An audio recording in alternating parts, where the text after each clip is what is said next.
नमस्ते, म doctor Archan Shamsher Rana, Mark International Kidney सेन्टरको अध्यक्ष तथा मृगौला रोग विशेषज्ञ। आज मे 10 वर्ल्ड ल्युपस डे, होइन, विश्व ल्युपस डे तर दिवस भनौँ न।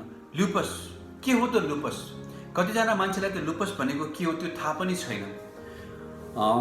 कति बिरामीहरू जुन आफ्नो कोही घर उसमा बिरामी भएको ल्युपसका बिरामीहरू उहाँको फ्यामिली मेम्बर्सहरू परिवारहरूलाई बाहेक अरूलाई कतिलाई त अवगतै छैन कि ल्युपस भनेको के हो।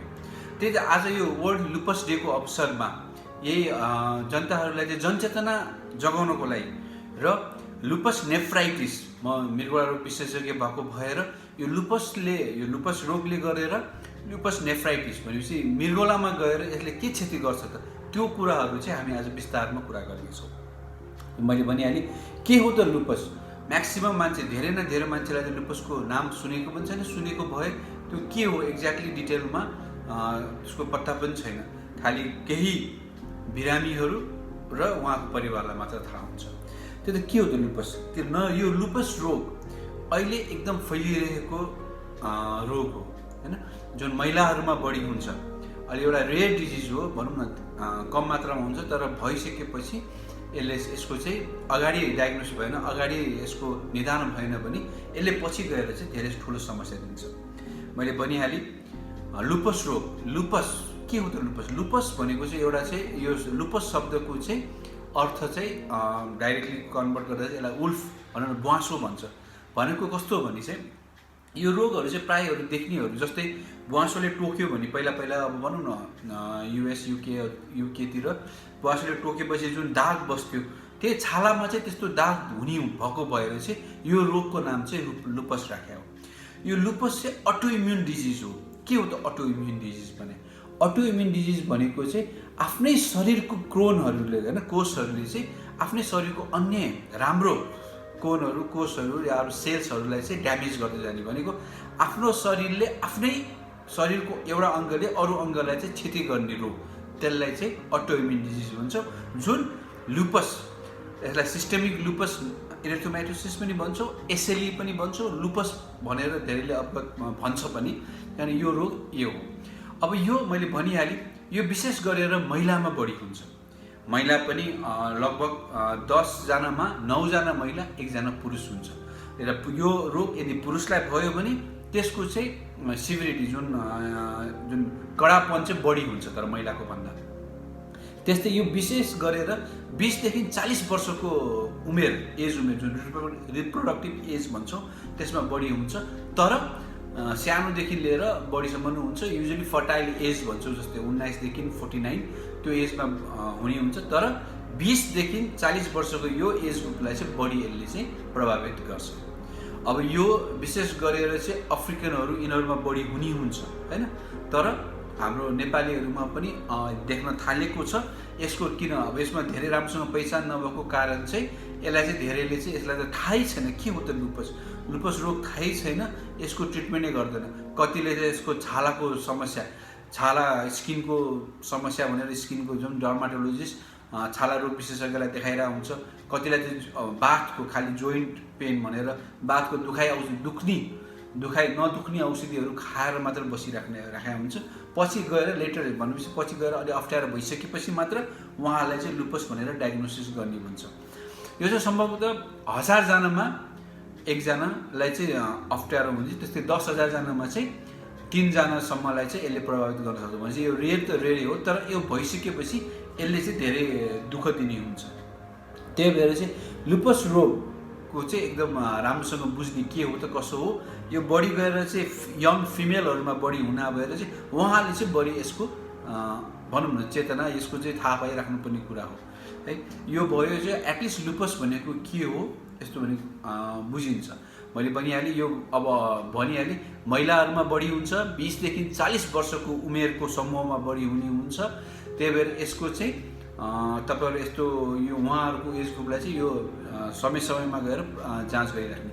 अब यसपछि त अब यसको के हो भनिहालेँ मैले, प्याथोजेनेसिस पनि तपाईँलाई भनिसकेँ। के कारण आफ्नै शरीरको अङ्गले अर्को अङ्गले गर्छ। तर यो कसरी आफूलाई हुन्छ त? यो अटो इम्युन डिजिज हुन्छ, यसको चाहिँ पत्तो छैन के कारणले यसलाई हुन्छ भनेर यसको पत्तो छैन। तर कतिले चाहिँ के भन्छ भने इन्फेक्सनलाई पनि देखिएको छ हैन। इन्फेक्सनको कारणले पनि देखाएको छ, जुन बार्बो भाइरसहरू भन्छौँ तिनीहरूको कारणहरू पनि देखाएको छ। जुन युभी लाइटहरू भनेपछि सनलाइटहरूले गर्दा यसलाई चाहिँ फ्लेयर अप गर्नको साथसाथै यसले पनि कुनै असरहरू गर्छ कि भनेर यसको पनि छ। तर मैले भनिहालेँ यसरी किन रोग लाग्छ त? कुनै पनि अटो इम्युन डिजिजको यो कारणले लाग्यो भनेर भन्न अलिक गाह्रै हुन्छ। यसको के कारणले हुन्छ भने कज पत्ता लगाउन गाह्रो हुन्छ। तर भनिहालेँ एउटा इन्फेक्सनको कारण र इन्फेक्सनको पारोभाइरसको कारण र अरू जस्तै सनलाइटहरू युभी लाइटहरूको कारणले हुन्छ। त्यस्तै कजहरूमा मैले भनिहालेँ। अब तपाईँलाई यो जुन एन्भाइरोमेन्टल हिस्ट्री, जुन अब वातावरणको कारणको गर्दा पनि त्यसले गर्दा पनि यसलाई चाहिँ प्रभावित गर्ने भाव हुन्छ। त्यस्तै जेनेटिक फ्याक्टर्सहरू भन्छौँ हामीले, जुन वंशानुगत फ्यामिलीहरू, कुनै फ्यामिली मेम्बर्सहरू कुनै परिवारको सदस्यलाई भारै छ भने उहाँको अरू सदस्यलाई पनि हुने चान्स बढी भाव हुन्छ। त्यस्तै अघि मैले इन्फेक्सनको कुरा गरिहालेँ, इन्फेक्सनको कारणले गर्दा हुन्छ। अरू के कारणले भयो भने एक्ज्याक्टली भन्न सकिन्न, यो एक दुईवटा कुराहरू चाहिँ देखिएको छ। त्यही भएर चाहिँ अब यसरी थाहा पाउनुलाई को मान्छेहरूलाई चाहिँ अब एसएलईको बारे थाहा हुनुपर्छ त? अब यसरी थाहा पाउनु भनौँ न भन्ने परीक्षाहरू गर्नुभन्दा अगाडि कोही मान्छेहरूलाई चाहिँ रिपिटेड अबोर्सन, जुन बिहा गरेको मान्छेहरूको जुन रिपिटेड अबोर्सन भनौँ न, बच्चा खेर जाने यत्तिकै केही कारण यत्तिकै खेर गइरहेछ, त्यस्तो मान्छेले कुनै पनि मान्छेले जुन भनौँ न जुन फ्यामिली हिस्ट्री, मैले अघि पनि भनिहालेँ फ्यामिली हिस्ट्री, पहिला फ्यामिली हिस्ट्री भएको परिवारमा कसैलाई भारी छ भने त्यस्तो मान्छेले गर्नुपर्छ। जुन मान्छेले सूर्य भनौँ न सनमा जुन घाममा गएपछि मुखहरूमा बढी ऱ्यासेसहरू आउने, पुरा रागमा दागहरू बस्ने, त्यस्तो मान्छेहरूको कुनै हिस्ट्री छ भने त्यस्तो मान्छेहरू तुरन्त आइहाल्ने। जसलाई चाहिँ औषधिहरू भन्छौँ, औषधिको कारण पनि हुनसक्छ, जुन जस्तैमा ओसिपीहरू भन्छौँ, अब जुन कन्ट्रासेप्टिभ पिल्सहरू त्यस्तो खाएको मान्छेहरू तिनीहरूलाई पनि एकदम कम चान्स छ, तर त्यो पनि हुनसक्छ। त्यस्तै तिनीहरू पनि हेर्नुपर्छ। त्यस्तै अब कुनै महिलाहरूमा चाहिँ कन्भल्जन भनौँ न, कामी भनौँ न, अलिकति मिर्गी लाग्ने भनेर हुन्छ, कुनै कारण नभइकन यत्तिकै मिर्गी लागेको छ, त्यस्तो मान्छेलाई पनि एकपल्ट हामी लुपस हो कि भनेर त्यो चाहिँ हेर्नुपर्ने हुन्छ। कसैको खुट्टाहरू सुन्निने है, डिभिटी भन्छौँ हामी, जुन खुट्टाहरू एउटा मात्र खुट्टाहरू सुन्नेर जुन पैताला काफ भन्छौँ होइन, त्यो काफहरू चाहिँ सुन्नेर त्यसमा गर्ने जुन रगतको समस्याहरू त्यस्तो हुने हुन्छ, त्यो हुनुलाई हुन्छ। अनि कतिले चिसो पानी, अब कतिलाई याद हुन्छ कि के छ भने कति बिरामीहरू मलाई चिसो पानी चलाएँ कि मेरो हातहरू सेतो निलो हुँदै जान्छ भनेर भन्छ, फेरि तातो गरेपछि त्यो राम्रो हुन्छ। त्यो रेनॉल्ड्स फेनोमेनन भन्छौँ यसलाई। यो कुरा पनि कुनै यसैले रोगीहरूमा यो हुनसक्छ। त्यहाँ मैले भनिहालेँ यो 4-5 कुराहरू देखियो भने चाहिँ त्यो मान्छेले चाहिँ एटलिस्ट यसैले हो कि होइन, के कसो रहेछ त्यो चाहिँ जाँच गर्नुपर्छ है, त्यो गर्नुपर्छ।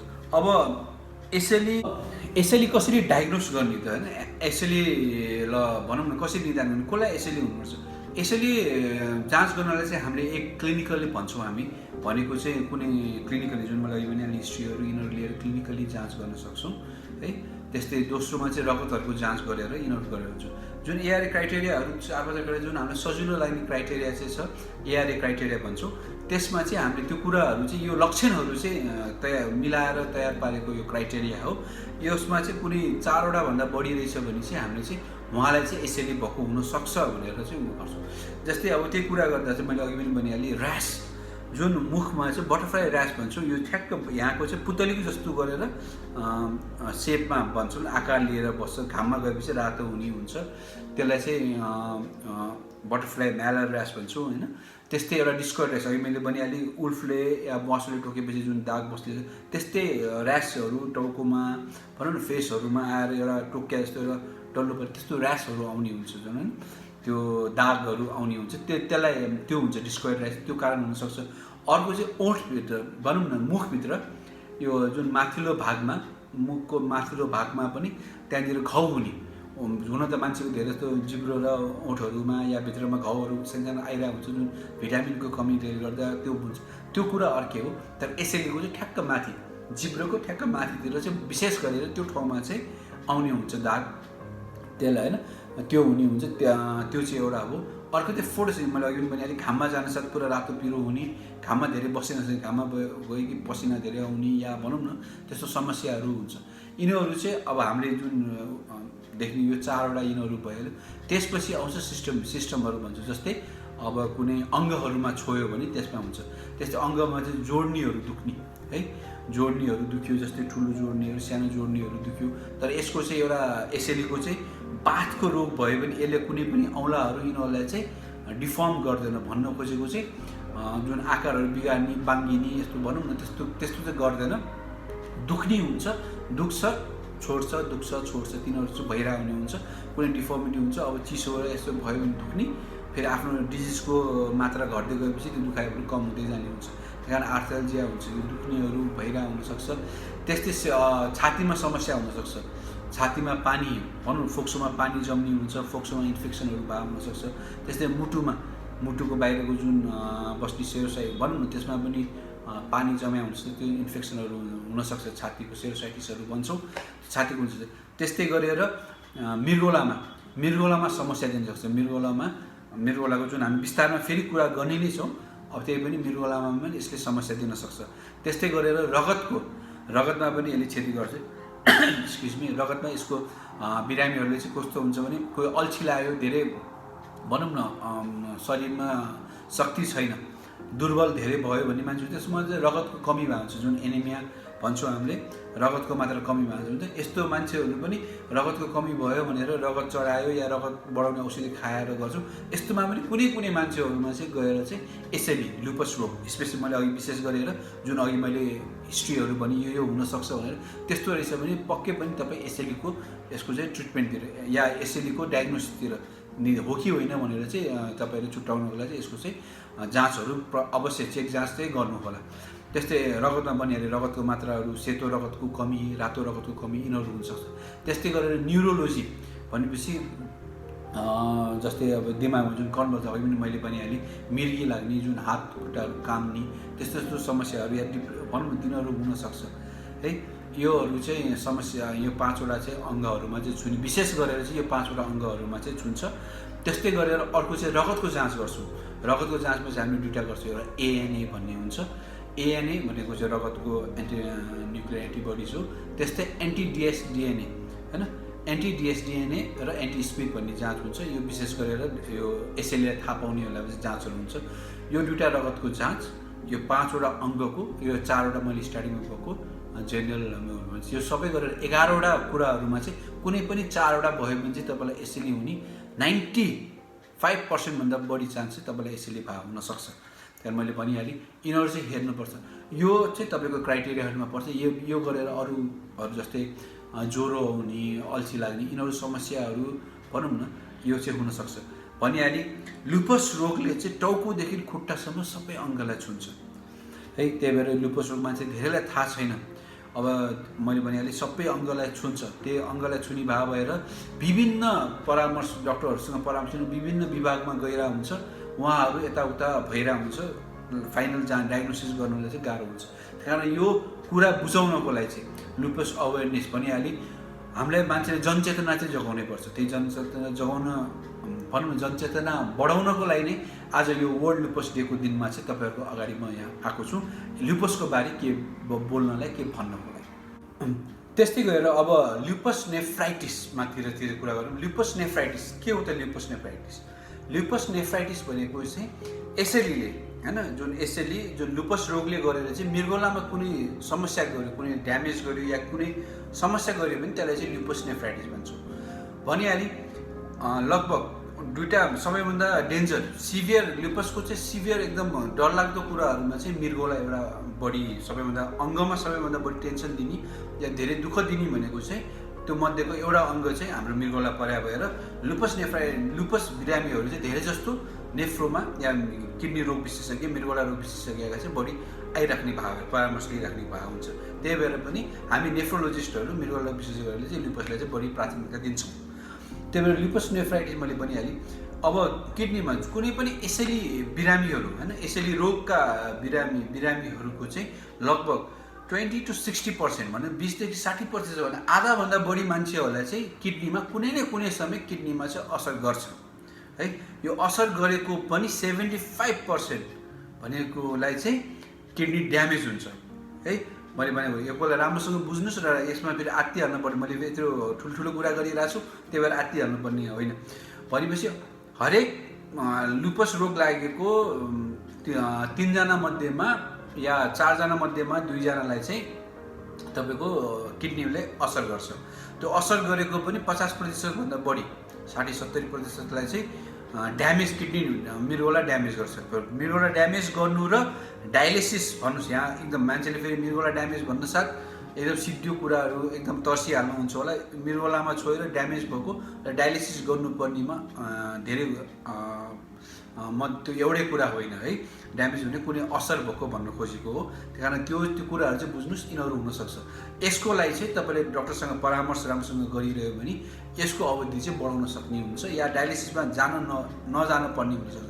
मैले अघि पनि भनिहालेँ चाहिँ हाम्रो यसरी बिरामीहरू जुन लुपस रोगीहरूलाई धेरैलाई डायग्नोसिस राम्रोसँग भाव हुन सक्दैन, किनकि लक्षण कुनै अर्कै देखिरहेको हुन्छ, अर्कैतिर भड्किरहेको हुन्छ, भनौँ अर्कै बाटोतिर गइरहेको हुन्छ, या डायग्नोस भएपछि एकैपल्ट भनौँ न मृगौलामा असर आउन या आउनलाई चाहिँ यसमा चाहिँ टाइम धेरै लागेको भएर चाहिँ पछि यसमा चाहिँ हामीसँग आउने बेलासम्म चाहिँ उहाँको भनौँ न बचाउने जुन पर्सेन्टेज ड्यामेज भइसक्यो त्यो धेरै भाव हुन सक्ने कारण पछि गएर ट्रिटमेन्ट गर्दा डायलिसिसमा जानुपर्ने बाध्यता हुन्छ।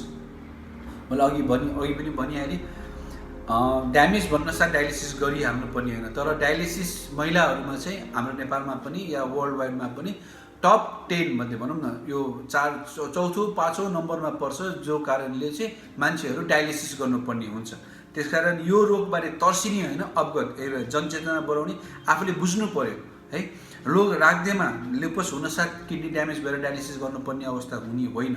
यो मान्छे यो रोग लागेर पनि मान्छे वर्ष कुनै पनि सिम्प्टोमेटिक भनौँ न मेजर सिम्टम्सहरू जुन लक्षणहरू जुन डरलाग्दो जटिलताहरूबाट नभइकन पनि लाइफ जिइरहेको छ। त्यही भएर यो गर्नलाई चाहिँ पहिला आफ्नो रोगको बारे बुझ्नु पर्यो है। अरूभन्दा पनि आफ्नो रोग के हो कस्तो हो बुझ्ने सबभन्दा मेन कुरा चाहिँ बिरामी आफैले आफ्नो फ्यामिली मेम्बर्सहरूले यो रोगबारे बुझ्नु पर्यो है। अब फेरि किडनीतिर आउँदा मृगौलातिर आउँदा चाहिँ के भन्छ, कसरी यो मृगौला चाहिँ कसरी हुन्छ त, यदि पिसाबमा प्रोटिनहरू गइरहेछ या पिसाबमा रगतहरू गइरहेछ भने चाहिँ एटलिस्ट यो लुपस रोगीहरूको चाहिँ किडनीमा चाहिँ कुनै असर भएको छ भनेर बुझिन्छ। कोही चाहिँ भेग सिम्टम्सहरू भने चाहिँ जस्तै शरीरहरू सुन्निने, धेरै नै सुन्निने, पिसाबहरू कमी हुने या पिसाब पुरा रातो रगत जाने त्यस्तो पनि देखिन्छ, त्यस्तो पनि हुनसक्छ। त्यो समस्याहरू हुन्छ। यसलाई चाहिँ हामीले भनौँ न यो चाहिँ मृगौलाको कारणले भएको हुन्छ। जस्तै हामी नेफ्रोलोजिस्टहरू मृगौला रोग विशेषज्ञहरूले चाहिँ के गर्छ भने हामी रेनल र एक्स्ट्रा रेनल भन्छौँ, भने यहाँ मृगौलामा भएको समस्या र मृगौला बाहेक अरू अङ्गहरूमा भएको समस्याहरू हुन्छ। यदि अरू अङ्गहरूको समस्याहरूले बढिरहेछ भने पनि यो मृगौलाको उसलाई समस्यालाई चाहिँ त्यसलाई पनि बढी च्यापेको हुनसक्छ है। कारण हरेक अङ्गको डिफ्रेन्ट हो। तर भनिहालेँ अब जस्तै मृगौलामा समस्या भएपछि अरूमा पनि हुनु, जस्तै ब्रेनमा या रगतमा हुनैपर्छ भन्ने पनि हुँदैन, या ब्रेनमा कन्भर्जन यो हात खुट्टाहरू दुख्ने भएरहेछ भने यो मृगौलामा पनि समस्या हुँदैन। त्यस्तै भनिहालेँ लुपस एउटा आफ्नो रोगको कारणले आफैले गर्दा पनि मृगौलामा क्षति गर्छ। जुन मैले भने पिसाबमा प्रोटिन जाने या पिसाबमा रगत जाने या क्रिएटिनहरूको मात्रा, जुन रगतमा हामीले क्रिएटिनको जाँच गर्छ त्यसको मात्रा बढ्ने हुन्छ। यो कारण चाहिँ डिजिजको आफ्नो प्रोसेसले गर्दा यो समस्याहरू भएको हुनसक्छ। साथै पेन किलर मैले अघि पनि भनिहालेँ, हात खुट्टाहरू दुख्ने धेरै हुन्छ, त्यसले गर्दा चाहिँ पेन किलरहरू नदुख्ने औषधिहरूको धेरै सेवन गर्दा पनि त्यसले गर्दा पनि डाइरेक्टली इन्डाइरेक्टली मृगौलालाई चाहिँ क्षति गरे हुनसक्छ है। यिनीहरू चाहिँ कारण हुनसक्छ। या रिपिटेड इन्फेक्सन, पिसाबको इन्फेक्सन रिपिटेड भइरह्यो भने त्यसले गर्दा पनि तपाईँको मृगौलालाई चाहिँ असर गर्न सक्छ। यो भइहाल्यो।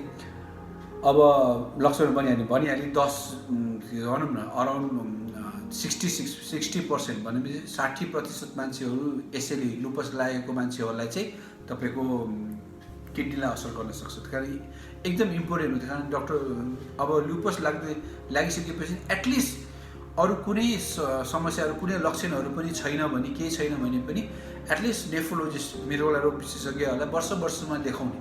यदि भइसकेको रहेछ भने पनि या कुनै लक्षण देखाइरहेछ भने अरू 6 महिना या 3 महिनामा चाहिँ तपाईँ परामर्श लिइराख्नु पर्यो। मैले भने prevention is better than cure. पछि गएर समस्या हुन नदिनलाई चाहिँ हामीले गरिरहेको छौँ। किनकि मेरो एसएलई भएको मान्छेलाई चाहिँ लास्टमा लक्षण भइसकेपछि समस्या भइसकेपछि मात्र मान्छेहरू धेरै डाक्टरसँग परामर्श हामी मृगौला रोग विशेषज्ञहरूसँग परामर्श लिन आउने भएको भएर चाहिँ त्यो भनिहाल्ने जति ड्यामेज हुने प्रतिशत चाहिँ बढाइ हुनसक्छ। त्यसकारण यसको लागि चाहिँ आउने हो। तर हामीले कसरी थाहा पाउने त मृगौलालाई ड्यामेज गरेको छ कि छैन भने मैले अघि पनि भनिहालेँ, पिसाबको जाँच गर्न सकिन्छ, रगतको जाँच गर्न सकिन्छ। यो दुईवटा चाहिँ गर्यो। पिसाबमा चाहिँ प्रोटिनको मात्रा कति छ अनि पिसाबमा रगत गएको कि छैन त्यो बुझिन सकिन्छ। जुन एक्टिभ सेडिमेन्ट्सहरू भन्छौँ होइन, आरबिसी कास्टहरू जुन डब्लुबिसी यिनीहरू हुन्छ, तिनीहरू देखेको हुन्छ। अनि त्यस्तै रगतमा जाँच गर्छु। रगतमा चाहिँ क्रिएटिनको मात्रा कति छ होइन, युरिया क्रिएटिनको मात्रा कति छ। तर सबैभन्दा बेस्ट चाहिँ हामी रेनल बायोप्सी भन्छौँ। किडनी बायोप्सी चाहिँ सबैभन्दा बेस्ट हो। किनभने त्यसले चाहिँ तपाईँको किडनी बायोप्सी गरेर जुन मृगौलामा गएर चाहिँ त्यहाँबाट बायोप्सी गरेर त्यसले चाहिँ मृगौलामा अवस्था कस्तो छ त्यसको चाहिँ पेज पुरा देखाइदिन्छ। त्यो यो देखाउने किन हुन्छ, कतिले भन्छ बायोप्सी किन गर्ने औषधि खाएर भइहाल्छ भने, म चाहिँ एउटा के भन्छु भने मेरो आफ्नो प्रोटोकल के छ भने हरेक यसरी लुपस रोगीले चाहिँ बायोप्सी गर्नै पर्छ। किनभने किन गर्ने त म त्यसको 2-4 कुरा भन्छु। एक चाहिँ यसले चाहिँ आइडेन्टिफाई गर्छ, किनकि लुपस जुन हामी लुपस नेफ्राइटिसको कुरा गर्छौँ त्यसको चाहिँ हाम्रो 6वटा क्लास छ है, क्लास 1, 2, 3, 4, 5, 6। तपाईँको कुन क्लासमा पढ्नु भएको छ त्यो बुझिदिन्छ। र त्यो बुझ्ने किन त त्यसको चाहिँ औषधिको उपचारको पद्धति नै डिफ्रेन्ट छ। जस्तै 1, 2 क्लासमा भएको त्यसको ट्रिटमेन्ट अर्कै हुन्छ, 3, 4 को अर्कै हुन्छ, 5 को अर्कै हुन्छ, 6 भने त तपाईँको ड्यामेज भएपछि डायलिसिस गर्ने जुन अघि मैले भने पर्सेन्टेज धेरै मात्रामा ड्यामेज भइसकेको छ, अब डायलिसिसतिर जानुपर्ने अवस्था हो त्यो। भनेपछि यो क्लासेस बुझ्न सकिन्छ। यो क्लासेस पनि एक्टिभिटी कति एक्टिभ छ के छ त्यो बुझ्यो भने तपाईँको औषधिहरू चलाएको कोही एकदम ड्यामेज भएर हुन्छ त्यस्तोमा औषधि चलाइहाल्छु, त्यसपछि हेरेर औषधिले काम गरेको राम्रो सही छैन त्यो बुझ्न सकिन्छ होइन। त्यही भएर औषधिको कति कुन हाई डोजमा इन्जेक्सन लगाएर दिने हो कि खालि ओरल मात्र खाइराख्ने हो, जुन अहिले औषधिको हामी पछि फेरि कुरा गर्छौँ क्लास अनुसार डिफ्रेन्ट छ, तिनीहरूले चाहिँ मद्दत गर्छ। त्यस्तै युजली त अब बायोप्सी चाहिँ हरेक 2-2 वर्ष या 5-5 वर्षमा रिपिट गरिराख्दा त्यो चाहिँ कस्तो आफ्नो त्यो टाइममा चाहिँ आफ्नो मृगौलाको अवस्था कस्तो छ बुझ्न सकिन्छ।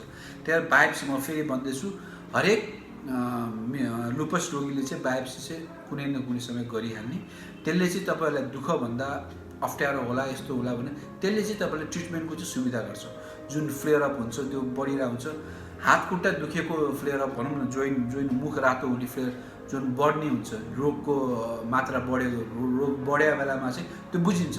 तर मृगौलाको कसरी बढ्ने अवस्था सही छैन त्यो बुझ्न चाहिँ तपाईँले बायोप्सीको चाहिँ हुन्छ। तपाईँ क्लास 2, 3 क्लासको छ, 4 क्लासको छ भने त्यो बुझेर त्यसको अनुसार तपाईँको बढ्ने चान्स बढी हुन्छ। क्रोनिसिटी भने चाहिँ अब कति दीर्घकालीन रोग आउने चान्स कति छ, तपाईँको दीर्घकालीन रोग भनौँ न ट्रिटमेन्ट कसरी जाने के जाने त्यो सबै बुझ्न चाहिँ तपाईँलाई सजिलो हुन्छ। कारण बायोप्सी चाहिँ एकदम गरौँ, बायोप्सी चाहिँ गर्नै पर्यो। यसले चाहिँ तपाईँलाई मद्दत गर्छ है। कतिले चाहिँ रिबायोप्सी पनि गरिरहेको हुन्छु, त्यही कारण होइन अब कस्तो छ के छ भनेर चाहिँ। कारण बायोप्सीलाई चाहिँ म के भन्छु भने बायोप्सी चाहिँ गरौँ, बायोप्सीबाट नभागौँ। बायोप्सी गरिसकेपछि एटलिस्ट के छ कस्तो छ तपाईँ कुन क्लासमा हुनुहुन्छ त्यो बुझिन्छ। त्यसले गर्दा तपाईँलाई पछि गएर चाहिँ ट्रिटमेन्टमा चाहिँ सजिलो गर्छ।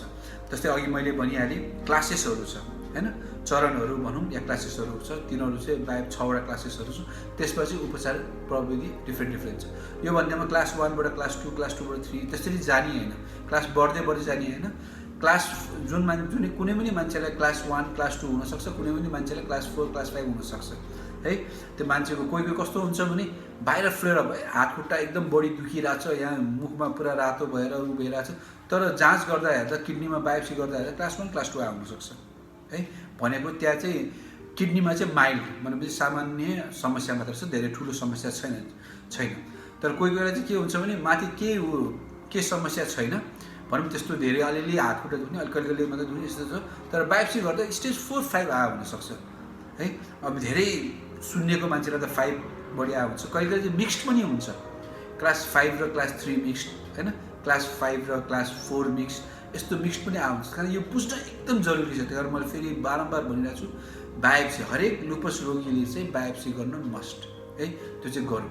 त्यो चाहिँ तपाईँको लागि सजिलो हुन्छ उपचार। अब त्यसमा चाहिँ उपचार भने अब क्लास 1, 2 मा न्याइरहेछ भने जुन हामीले लुपस जुन अरू जेनरल औषधिहरू खाइरहेको हुन्छ, जुन हाइड्रोक्लोरोक्विन जुन आजकल युजली मान्छेले चलाइरहेको हुन्छ, त्यस्तो त्यो त्यही मात्र चलिरह्यो भने पनि के फरक पर्दैन, स्टेरोइड चाहिँ त्यस्तै 3-4 मा रहेछ भने स्टेरोइडहरू बढी चलाउने चान्स हुन्छ। स्टेरोइड होइन, आइभीदेखि लिएर ओरल स्टेरोइडहरू पनि चलाउने हुन्छ, मिथाइलपेनिसिलिन भनौँ। त्यो साथसाथै इम्युनोसप्रेसिभ ड्रग्सहरू है, एमएमएफ भन्छौँ, साइक्लोफोस्फामाइड हुन्छ, यिनीहरू चाहिँ हामीले चलाउने गर्छौँ। यति कारण यो चाहिँ बुझ्न एकदम जरुरी छ। कति त अब त्यो भएन भने त्यो गरेर रिट्युजिम्याबहरू एन्टिबडिजहरू पनि चलाउनु पर्ने हुनसक्छ। त्यसकारण बायोप्सी इज मस्ट, बायोप्सी गरौँ। त्यसले गर्दा अगाडि आफ्नो कुन अवस्थामा छ त्यो बुझ्न एकदम सजिलो हुन्छ। त्यसले गर्दा पछि गएर ट्रिटमेन्ट गर्न पनि सजिलो हुन्छ। प्रोग्नोसिस सबैभन्दा बेस्ट। अर्को सबैभन्दा इम्पोर्टेन्ट प्रोग्नोसिस पनि थाहा हुन्छ कि किडनीको अवस्था कस्तो छ भनेर। त्यही कारण त्यहाँतिर बढ्दा चाहिँ राम्रो हुन्छ। अब यो चाहिँ सबै तपाईँको परामर्श लिएर डक्टरसँग परामर्श लियौँ होइन। अब कसरी जाने, कसरी अगाडि बढ्ने, औषधि कति अवधिमा खाने, भनौँ न अब जुन इम्युनोसप्रेसिभ औषधि भनेको छु त्यो चलायो भने पनि त्यसले लामो समयसम्म चलाउनु हुन्न। अघि मैले भनिहालेँ फिमेल हो, फिमेल मान्छेमा महिलाहरूमा बढी भाव भएर बच्चा पाउने पछि गएर बच्चा पाउनु पनि अप्ठ्यारो हुने भन्छ। जुनै पनि औषधि चलाउनु भने साइक्लोफोस्फामाइड सकेसम्म हामीले महिलाहरूमा दिँदैन, जुन यङ एजहरूमा दिँदैनौँ होइन। अब त्यसको के इन्डिकेट राम्रो के पक्ष नराम्रो पक्ष त्यस्तो के छ त्यो सबै बुझ्नुपर्ने हुन्छ। त्यही भएर डक्टरसँग परामर्शले बुझौँ। पहिला सबैभन्दा पहिला त लुपस भने के हो त्यो लुपस बुझौँ। भैँसियामा चाहिँ यदि रोग लगाइसक्यो, जुन हामी लुपस रोगीहरू या रोगलाई चाहिँ लुपस वारियर्सहरू भन्छौँ, उहाँहरू जुन दिनका दिन जुन लुपस रोग विरुद्ध लडिराख्नुपर्ने भाव हुन्छ, त्यसलाई लुपस वारियर भन्छौँ। उहाँहरूलाई पनि यसको बारे अझै सकेसम्म बढी सबैतिरबाट नेगेटिभ कुराहरू मात्र नभएर पोजिटिभ कुराहरू पनि लिएर त्यसबाट पनि अगाडि बढ्न सकिन्छ होइन। कसरी हो, किनभने राम्रोसँग अगाडि प्रिभेन्सन गरेर आफू सबै केयर गरेर बस्यो भने फ्लेयरअप हुने चान्सहरू एकदम रेसियो घट्दै गर्छ। वर्षमा 1-2 पल्ट मात्र फ्लेयरअप हुने भने त्यो पनि हामीले चाहिँ राम्रो भन्छौँ होइन, राम्रो हुन्छ। कहिले त हरेक महिनामा फ्लेयरअप भइरहेको हुन्छ। त्यही कारण आफ्नो हरेक मान्छेमा चाहिँ डिफ्रेन्ट हुन्छ। कसलाई भन्नु आफ्नो शरीरको आफूले बुझौँ, रोगको बारे बुझ्ने, स्पेसली वारियर्सहरू तपाईँलाई भन्दैछु। आफ्नो रोगको बारे आफूलाई के गर्दा राम्रो हुन्छ, के गर्दा नराम्रो हुन्छ। जुन घाममा जाने अल्ट्रा भनौँ न त्यसले पनि भन्छौँ, त्यो अल्ट्राभायोलेट लाइट रेजले गर्दा पनि त्यसले ड्यामेज गर्ने भाव भएर सकेसम्म घाममा नजाने। घाममा जानु पऱ्यो भने छाताहरू युज गर्यो या अहिले सनब्लकहरू आउँछ, सनब्लकहरू राम्रोसँग युज गरेर त्यसमा जाने। खाना चिसोहरू धेरै नचलाउने, आफ्नो जोइनहरू खानेकुराहरूमा पनि के खाना भने जुन हाई प्रोटिन डाइट्सहरू तिनीहरू सकेसम्म नखाने। फ्रुट्सहरू पानीहरू प्रशस्त खाने। यदि सुन्नेको छ के समस्या छ भने त्यसलाई चाहिँ कम गरौँ। त्यो अनुसार पिसाबहरू यिनीहरूको अनुसार चाहिँ गरिराख्ने, टाइममा परामर्श गरिराख्ने। जस्तै यो त फ्लेयरअप भइहाल्यो, हात खुट्टा दुख्यो यस्तो गरी आइहाल्यो। जस्तै रगतमा चाहिँ एन्टिडिएस डिएनए भनिहाल्यो, अघि पनि मैले स्टार्टिङमा कुरा गरेको थिएँ। त्यस्तै गरेर तपाईँको एएनए यिनीहरू चाहिँ जाँच हामी रेगुलरली गरिराख्ने। त्यसको टाइटर, त्यसको मात्रा कति बढाएको छ घटाएको छ त्यो अनुसारले पनि तपाईँको फ्लेयरअप हुने चान्स हो कि हुने त्यो बुझ्न सकिन्छ। साथसाथै अब अरू कहिले यस्तो हुन्छ कि लुपस रोग चाहिँ मिक्स्ड भएर आउनसक्छ है। कुनै पनि अटो इम्युन डिजिजहरू चाहिँ मिक्स्ड भएर आउन सक्ने हुन्छ। त्यही भएर त्यो पनि इएनए भनेर जाँच गर्छौँ। अरू बाथको रोगहरू यिनीहरू सबै जाँच गरे लुपस रोग अरू रोगसँग पनि मिलेर या मिसेर आउन सक्छ। त्यही कारण त्यो कुराहरू पनि गर्ने। फेरि लुपस मात्र भनेर हामी लुपसकोतिर मात्र उपचार गर्छौँ, पछि गएर अर्को बाथको भनौँ न, बाथहरू यिनीहरू भनौँ न डिफर्मिटीहरू भएर आउन सक्छ। कारण त्योहरू सबै तपाईँले ट्रिट गर्नुहुन्छ। जस्तै ओभरल्याप सिन्ड्रोम भन्छौँ, एमसिटिडीहरू भन्छौँ होइन। यिनीहरू सोजन सिन्ड्रोम, आँखाहरू यिनीहरू सुक्खाहरू हुने, यिनीहरू सोजन सिन्ड्रोम्सहरू यिनीहरू सबै भाव हुनसक्छ। कारण त्यो चाहिँ तपाईँले परामर्श गरेर डक्टरसँग आफ्नो सल्लाह सुझाव गरी मात्र अगाडि बढ्न सकिन्छ। त्यस्तै अब कुन मान्छेलाई चाहिँ बढी भनौँ किडनी ड्यामेज हुने, जुन कसलाई चाहिँ अब कुन लुपस बिरामीहरूलाई चाहिँ किडनी ड्यामेज बढी भए हुनसक्छ या पछि गएर डायलिसिसमा चाहिँ जान सक्छ भनेपछि त्यस्तोहरू चाहिँ 4-5वटा हामीले हेर्छौँ। त्यसमा चाहिँ जुन मान्छेको चाहिँ किडनी क्रिएटिन बढिरहेछ होइन, क्रिएटिनको मात्रा रगतमा ब्लड युरिया र क्रिएटिनको मात्रा बढेको छ, त्यस्तो मान्छेको चाहिँ हामीले पछि गएर मृगौला ड्यामेज हुने पुरा कम्प्लिट ड्यामेज भएर चाहिँ डायलिसिसमा जानुपर्ने हुनसक्छ भनेर त्यो उहाँ दीर्घकालीन रोग लाग्न सक्छ भनेर उहाँको हुन्छ, जसको चाहिँ प्रेसर जुन लुपस बिरामी अनि प्रेसर हाई छ हैन, हाई भइरहेछ त्यस्तो मान्छेको पनि हामीले भन्ने गर्छौँ। जस्तो पिसाबमा अघि मैले भनिहालेँ पिसाबमा प्रोटिन जाने गर्छ हैन, त्यो प्रोटिनको मात्रा अधिक छ, धेरै छ हैन, कसको 7, 8, 10 पनि भइरहेछ ग्राम 24 घण्टामा भइरहेछ भने त्यस्तो मान्छेलाई पनि हुनसक्छ। र त्यो जुन मान्छेको रगतमा कमी है मृगौलाको कारणले पनि रगतमा कमी हुनसक्छ, प्लस लुपसको रोगको कारणले गर्दा आफै आफ्नो यसले जुन हेमाटो रगतलाई पनि समस्या दिनुभयो त्यसको कारणले पनि भएको हुनसक्छ। त्यही कारण तिनीहरू पनि कमी भयो भने त्यसले पनि समस्या दिन सक्छ भनेपछि यो 3-4। अनि अर्को चाहिँ हामीले जुन रगतमा जाँच गर्छौँ जस्तै एन्टी-टीएससी डिएनए भइहाल्यो, त्यस्तै साथै के अरे एन्टी रो भन्ने छ, त्यो एन्टिजेन पनि बढी भयो भने पोजिटिभ भयो भने त्यो पनि हामीले चाहिँ ब्याड इन्डिकेसन भनौँ न, प्रोग्नोसिस चाहिँ उहाँहरूको चाहिँ दीर्घकालीन मृगौला रोगमा डायलिसिसमा जानेमा चाहिँ चान्स बढी हुन्छ भन्छौँ। यिनीहरू चाहिँ हामीले यो 5वटा कुराहरू चाहिँ हेर्छौँ। त्यस्तै साथमा बायोप्सी गरिसकेपछि मैले अघि पनि भनिहालेँ, बायोप्सी गरिसकेपछि क्लास 6 आयो भने त डाइरेक्टली डायलिसिसतिर भइहाल्यो। क्लास 4, 5, 6 के अरे 3, 4, 5 यो 3टामा चाहिँ मिक्स्ड भएर आएर रहेछ भने पनि त्यस तिनीहरूको चाहिँ बढी प्रोग्नोसिस चाहिँ नराम्रो हो। यो चाहिँ पछि गएर चाहिँ डायलिसिस गर्नुपर्ने अवस्था चाहिँ उहाँहरूको बढी आउन सक्छ। अर्को 2-3वटा कुरा चाहिँ म के जोड्न चाहन्छु भने जुभेनाइल अनसेट एसएलई भन्छु भने चाहिँ बच्चामा पेरियाडिक ग्रुपहरूमा चाहिँ हुने हुन्छ। यसमा चाहिँ मैले यो किन ल्याउन लाग्यो भने चाहिँ कहिले कहिले बच्चाहरू स्पेसली अब यसमा महिला पुरुषहरू पनि म एक्ज्याक्टली भन्छु, यिनीहरूमा चाहिँ बच्चाहरूमा चाहिँ युजली उस्तै हुनसक्छ। यस्तोमा पनि एकैपल्ट किडनी ड्यामेज भएर आउनसक्छ, किडनीमा चाहिँ असर भएर धेरै सुन्नेर हुनसक्छ। उहाँहरूको पनि पछि जाँच गर्दा चाहिँ एसएलई भनौँ लुपस रोग चाहिँ पोजिटिभ आइरहेको देख्न सकिन्छ है। त्यही कारण चाहिँ बच्चाहरूमा पनि यदि ज्वरो, जोइन्ट पेन, र्यासेसहरू यस्तो के रहेछ भने चाहिँ डेफिनेटली आफ्नो लुपस हो कि भनेर त्यहाँतिर चाहिँ चेक जाँच चाहिँ गर्नु होला। त्यस्तै अघि पनि मैले भनिहालेँ महिलाहरूमा चाहिँ महिला र लुपसको चाहिँ धेरै एकदम कनेक्सन छ। जुन महिलामा 90% चाहिँ महिलाहरूमा हुने भएको भएर चाहिँ महिलाहरूको सबैभन्दा महत्त्वपूर्ण भने प्रेग्नेन्सी, बच्चा प्रेग्नेन्सी र लुपस चाहिँ एकदम इम्पोर्टेन्ट कनेक्सन हो। त्यही कारण म भन्छु लुपस बिरामीहरू प्रेग्नेन्ट हुन सक्दैन भन्ने चाहिँ होइन है, फर्टिलिटी उहाँहरूको हुन्छ है। मैले तपाईँले लुपस रोग लगाइसकेका मान्छेलाई चाहिँ प्रेग्नेन्ट नहुनुहोस् भन्नेको कदापि भन्दिनँ, हुनुहोस् एकदम डेफिनेटली हुनुपर्छ र तर यसमा चाहिँ कुनै बाधा अडचनहरू नआओस्। त्यही कारण त्यस्तो नआउनको लागि चाहिँ तपाईँले पहिलादेखि चाहिँ एउटा ध्यानपूर्वक सबै कुराहरू पुऱ्याएर गयो भने चाहिँ तपाईँको यो चाहिँ प्रेग्नेन्सी फ्रुटफुल राम्रो हुन्छ। अघि पनि मैले भनिहालेँ रिपिटेड अबोर्सन हुनसक्छ, प्रेग्नेन्ट त भइहाल्यो तर बच्चा अबोर्ट हुनसक्छ। कतिको त स्टिल बर्थ है, लास्टमा जुन मैले अघि भने एन्टिजेन भनौँ न एसएसबीहरू, यिनीहरू एसएसएहरू यिनीहरू पोजिटिभहरू भयो भने या भनौँ न एन्टी फोस्फोलिपिड सिन्ड्रोम भन्छौँ, एन्टिबडिज भन्छौँ, तिनीहरू चाहिँ पोजिटिभ भयो भने रिपिटेड अबोर्सन या स्टिल बर्थ भनेपछि पाएपछि जिउँदो मरिसकेको बच्चा पाउने है।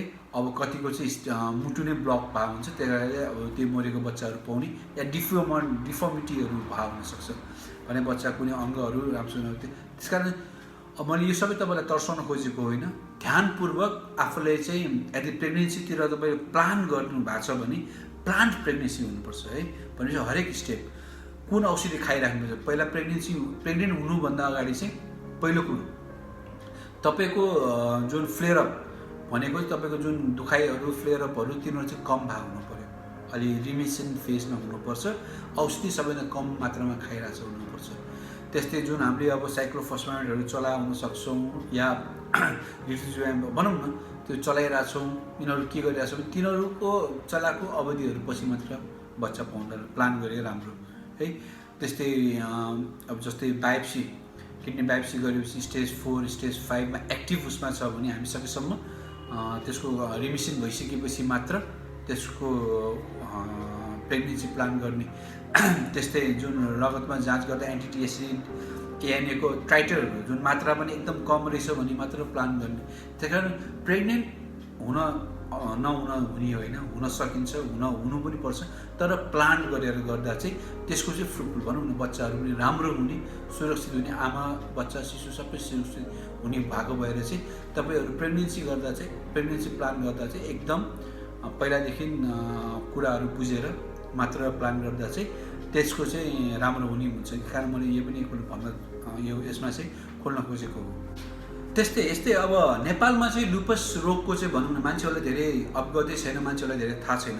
त्यही भएर चाहिँ अहिले संस्थाहरू अगाडि आएको छ, जस्तै लुपस सोसाइटी अफ नेपाल र लुपस नेपाल भन्ने संस्थाहरू छ। उनीहरूले चाहिँ यो अवेरनेसहरू बारे जनचेतनाहरू धेरै जगाउनको लागि चाहिँ मान्छेहरूलाई बुझ्नु यो लुपस रोगहरू के हो, यसको बारे अवेरनेस, किनकि मैले अघि पनि भनिहालेँ धेरैलाई त मान्छेलाई चाहिँ लुपस भने के हो थाहै छैन। त्यहाँबाट यो बुझ्नको लागि चाहिँ यो अर्गनाइजेसनहरू छ, जस्तै लुपस नेपालहरू, जस्तै लुपस वारियरहरू मिलेर उहाँहरूको चाहिँ यहाँ स्थापना गरेको यो लुपस नेपाल भन्ने एउटा संस्था हुनुहुन्छ। उहाँले चाहिँ युजली पेसेन्ट भनौँ न बिरामीहरू जुन लुपस वारियरहरू एकअर्काको अब लुपस रोग भनेको चाहिँ अब एकपल्ट भइसकेपछि जिन्दगीभर भइराख्ने भाव भएर उहाँले चाहिँ यो अवेरनेस, एक त मान्छेहरूलाई अवेरनेस भयो, एउटा साइकोलोजिकल काउन्सिलिङ, यो चाहिँ मैले एकदम राम्रो भन्छु। यो आफ्नो मान्छेहरू जस्तै आफै बिरामी छ भने एउटा बिरामीको रोग लुपसको रोगको बारे लुपस वारियर भन्दा बढी कसलाई थाहा हुँदैन, जसलाई बितिरहेछ उहाँलाई भन्दा बढी कसलाई थाहा हुँदैन। त्यस्तै एउटा आफूले एक्सपिरियन्स गरिसके, आफूले दुःख भइसकेको मान्छेले अरू लुपस वारियरहरू जुन भइरहेको मान्छेलाई आफ्नो तितो मिठो शब्दहरू भनौँ न कुराहरू या त्यो भनेर एकअर्काको आफूलाई काउन्सिलिङ गर्नु भने एकअर्कालाई चाहिँ आफ्नो सेयर गर्यो भने त्यसले चाहिँ कुनै न कुनै हदमा चाहिँ राम्रो गर्छ। त्यही भएर लुपस नेपालले एकदम राम्रो काम गरिराख्नु भएको छ। एकअर्कालाई उहाँको रिपिटेड मन्थली अहिले विकली ग्यादरिङहरू हुन्छ, उहाँहरूको एकअर्कासँग कुराहरू गरेर के कस्तो छ समस्या छ, कसलाई बेटर छ के छ भनौँ न, खालि कुराहरू मात्र नभएर कस्तो गर्दा हुन्छ के हुन्छ एकअर्काको एक्सपिरियन्स सेयर गर्ने। त्यस्तै अहिले त अब लकडाउनको कारणले गर्दा हामीले त्यस्तो गर्न पाएको छैन, त्यही भएर त्यस्तो यो गर्दा पनि त्यो एकदम राम्रो हो। त्यस्तै अर्को संस्था छ लुपस सोसाइटी अफ नेपाल होइन। यसमा चाहिँ अब एक त्यो भनौँ न लुपस नेपालले गरे जस्तो पेसेन्टहरू काउन्सिलिङको साथसाथै उहाँहरूले चाहिँ अब ठाउँमा होइन काठमाडौँको ठाउँमा या काठमाडौँको बाहिर भनौँ गएर पनि लुपसको बारे जनचेतना कार्यक्रम स्कुल्सहरू कलेजेसहरू या कुनै क्लब्सहरूमा गएर त्यहाँ प्रेजेन्टेसनहरू के कसो हो रहेछ बुझाउने। मैले भनिहालेँ नेपालमा त म्याक्सिममलाई थाहा पनि छैन कि लुपस भनेको के हो होइन, लुपस रोग भनेको के हो, त्यो बारे चाहिँ जनचेतना जगाउने साथसाथै कुनै त्यहाँ जाँच पनि गर्ने होइन, जुन शिविर चलाएर त्यहाँ परीक्षणहरू पनि गरिन्छ।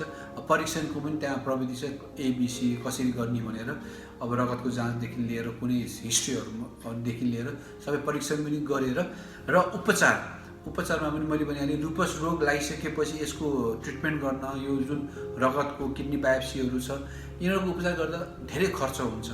यो खर्च पनि एकदम कुनै कम्पनीहरू या कुनै संस्थाहरूसँग मिल्छ भने निःशुल्क या एकदम सुलभ पैसामा सुलभ उसमा चाहिँ उहाँहरूले चाहिँ यो लुपस सोसाइटी अफ नेपालले चाहिँ अगाडि बढ्दै हुनुहुन्छ।